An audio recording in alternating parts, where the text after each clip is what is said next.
I spent 19 years believing I was the reason my mother couldn't be happy. Turns out, I wasn't her problem. I was her mirror, and she hated what she saw. Welcome to the Last Lesson channel. If this is your first time here, please subscribe for more emotional, real-life stories that might just change the way you see everything. Let's begin. I don't remember a time when I felt like I was enough for her. Not when I brought home straight A's in 5th grade. Not when I won the school spelling bee and the local newspaper took my photo. Not even when I stayed up until midnight helping her fold laundry because she said she was too tired, too stressed, too everything to do it alone. My mom didn't celebrate with me. She survived me. And for the longest time, I thought that was normal. I thought every daughter walked on eggshells in her own home. I thought every child learned to read their mother's mood by the sound of her footsteps on the stairs. Heavy meant anger, quick meant panic. Slow meant she'd already decided you did something wrong before you even opened your mouth. I was 8 years old when I first heard her say it. If it wasn't for you, I could have had a different life. We were in the kitchen. She was chopping onions. I was sitting at the table coloring a picture I'd drawn for her. A sun, a house, 2 stick figures holding hands. I thought it was beautiful. I thought she'd love it. But she didn't even look at it. She just kept chopping, kept talking, like I wasn't even there.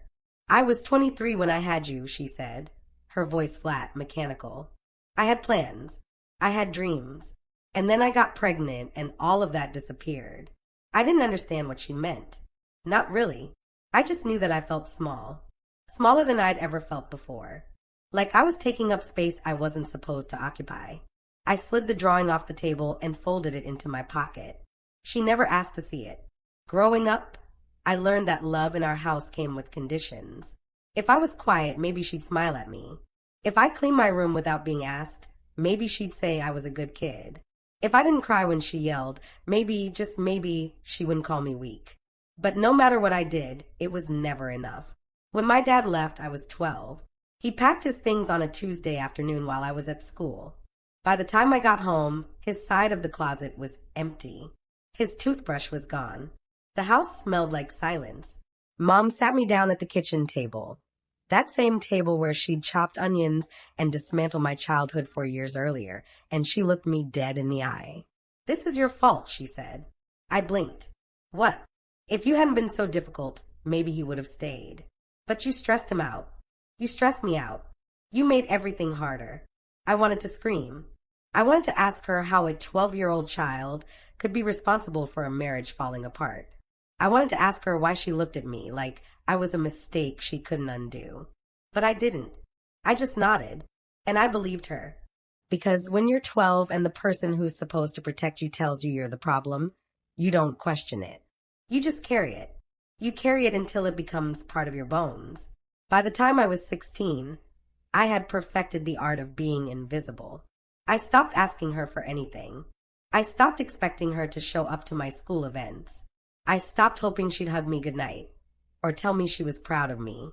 I became the daughter who didn't need anything because needing things made her angry, and her anger was the scariest thing in the world. But here's the thing about being invisible.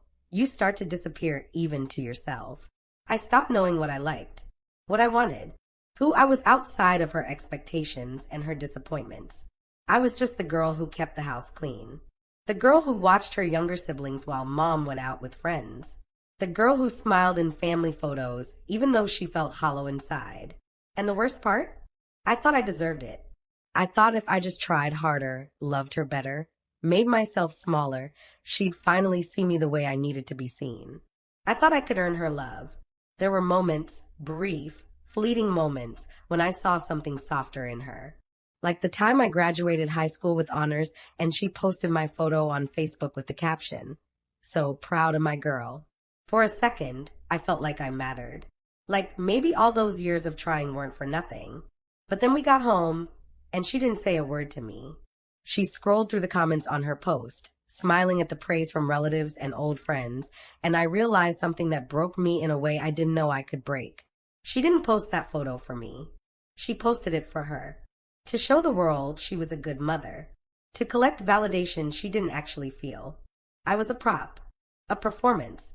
A way for her to look like she had it all together. And I was so tired. I started working 2 jobs the summer after graduation. I told myself it was to save money for college. But really, it was just to stay away from home. Because home didn't feel like home. It felt like a courtroom where I was always on trial and she was both the judge and the jury. Every mistake I made, she cataloged.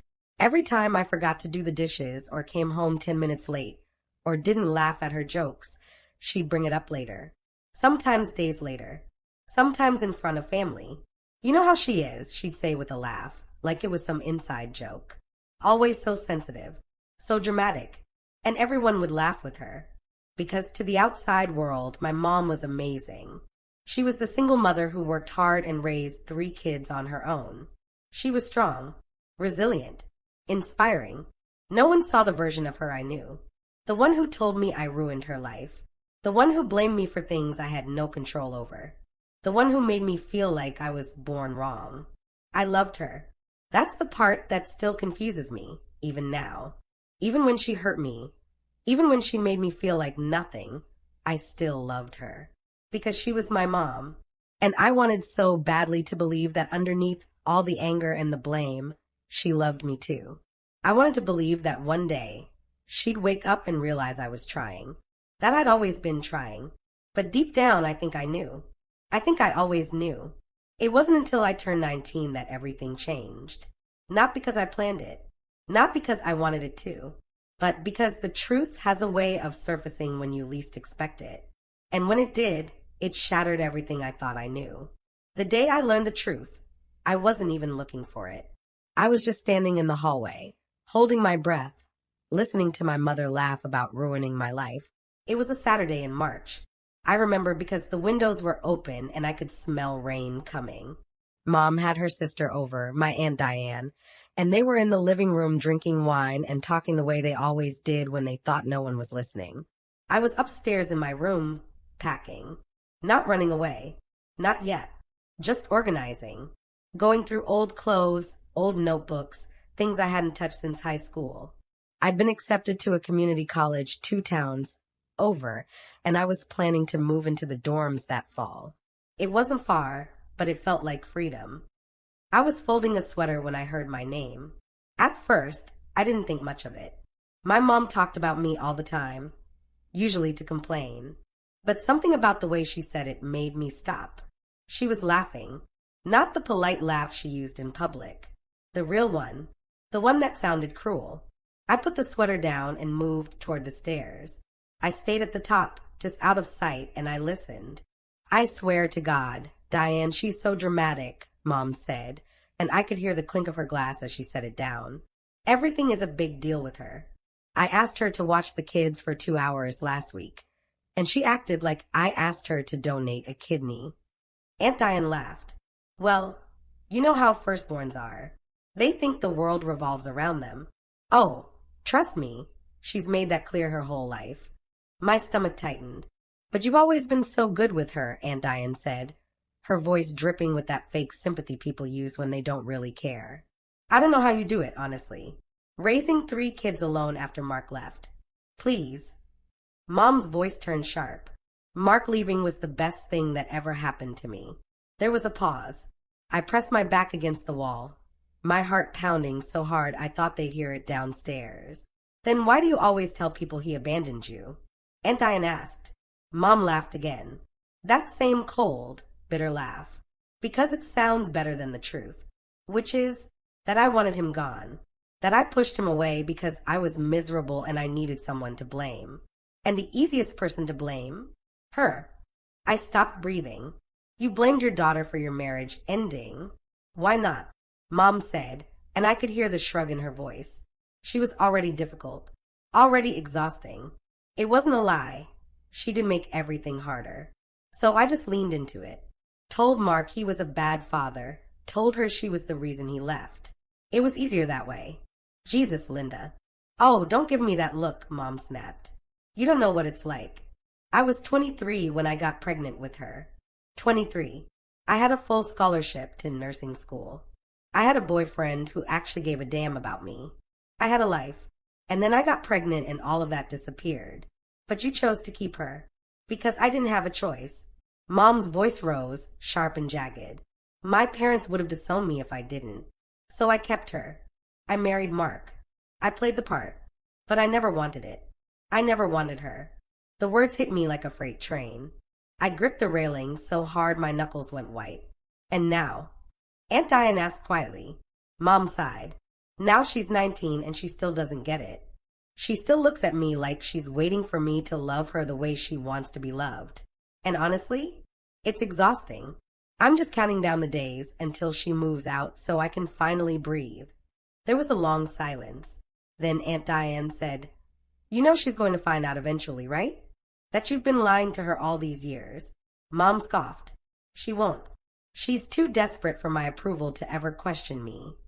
I don't remember walking back to my room. I don't remember sitting on the floor or pulling my knees to my chest or pressing my face into my hands so I wouldn't scream. All I remember is the feeling. Like everything I'd ever believed about myself had just been ripped away, and I was left staring at the truth I'd been too afraid to see. She never loved me. She blamed me for a life she chose. She told me my father left because of me when really, she pushed him away and used me as the excuse. Every time she called me dramatic, every time she said I was too sensitive, every time she made me feel like I was the problem, it was a lie. It was always a lie. I didn't confront her that night. I couldn't. Because part of me, some small, stupid, desperate part of me, still hoped I'd heard wrong. That maybe I'd misunderstood. That maybe if I just waited, she'd come upstairs and tell me she loved me and everything would be okay.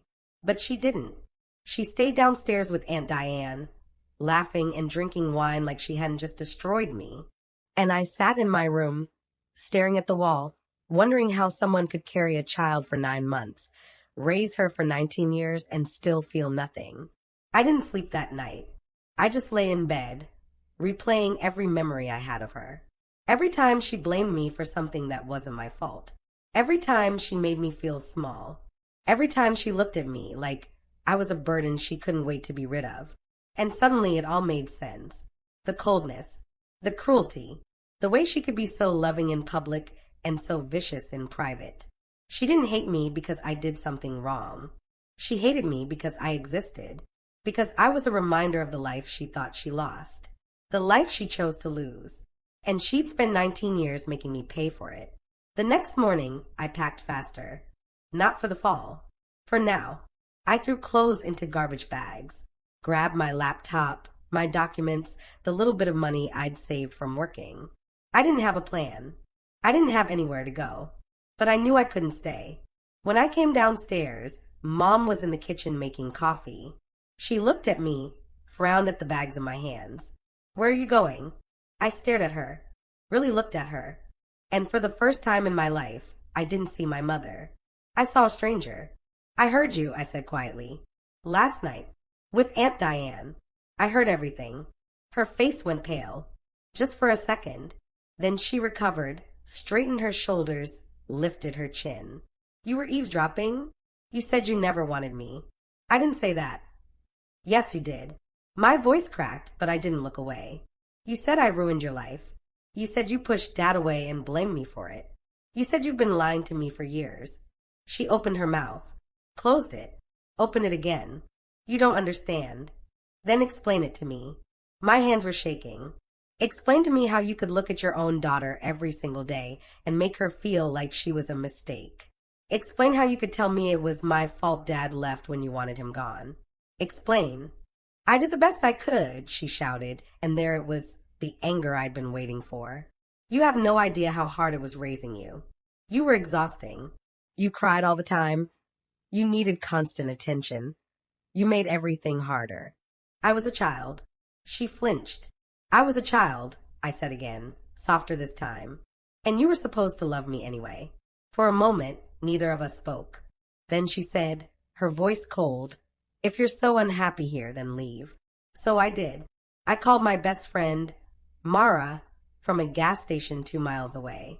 She picked me up within 20 minutes, no questions asked, and I moved into her apartment that same day.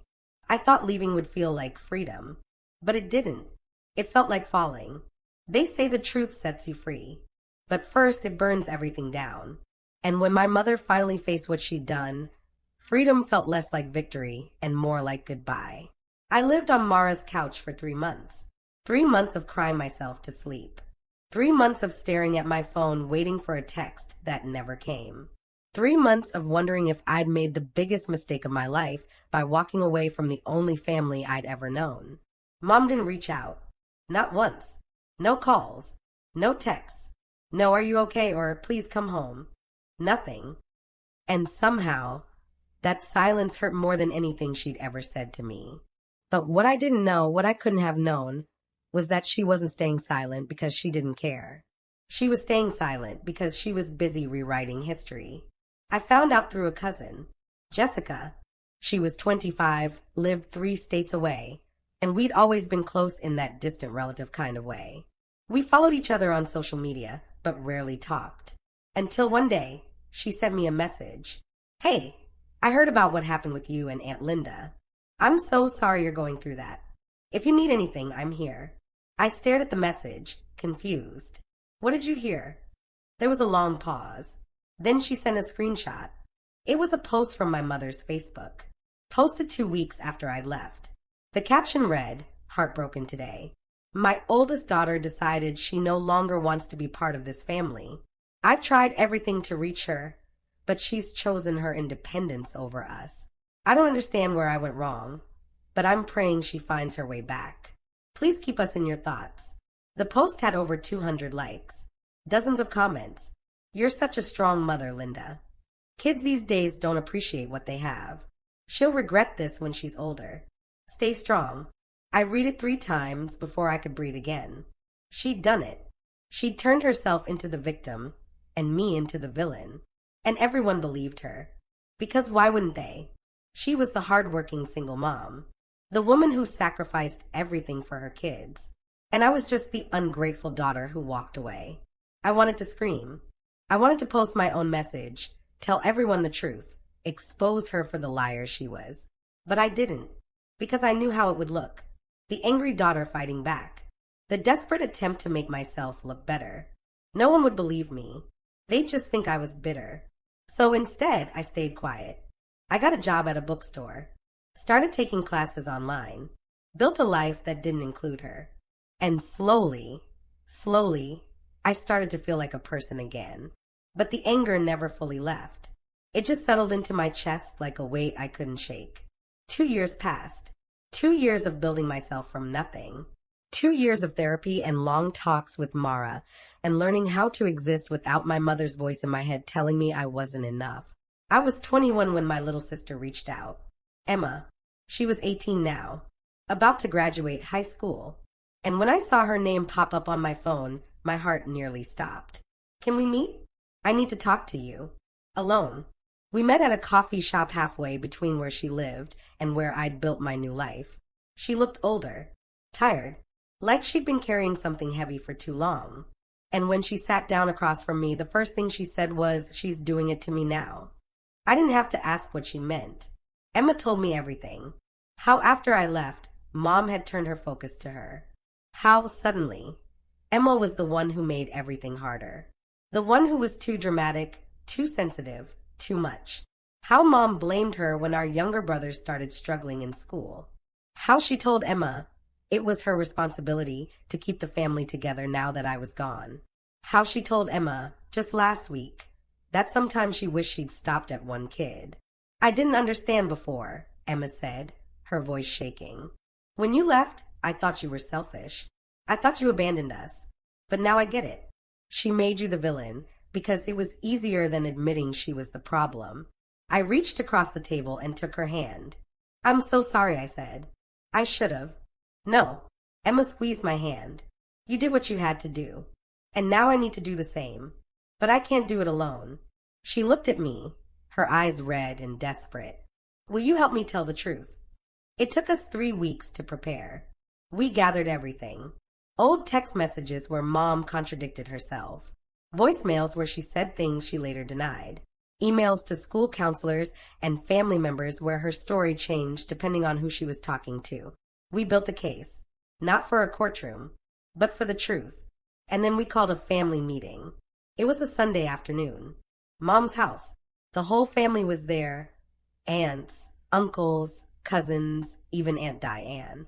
Mom had been talking about how hard it was to raise two teenagers alone now that I'd abandoned the family. Playing her part, collecting sympathy. And then Emma stood up. "I need to say something," she said, her voice steady despite the way her hands were shaking. Mom frowned. "Emma, not now." "Yes, now." Emma looked around the room. "Because all of you need to know the truth." The room went silent. Emma took a breath.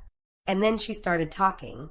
She told them about the blame, the lies, the way Mom had twisted every situation to make herself look like the martyr and us look like the problem. She showed them the messages, the voicemails, the proof that Mom had been rewriting history for years. And then she looked at me. "My sister didn't abandon us," Emma said, her voice breaking. "She escaped, and I don't blame her." I watched my mother's face as the truth unfolded.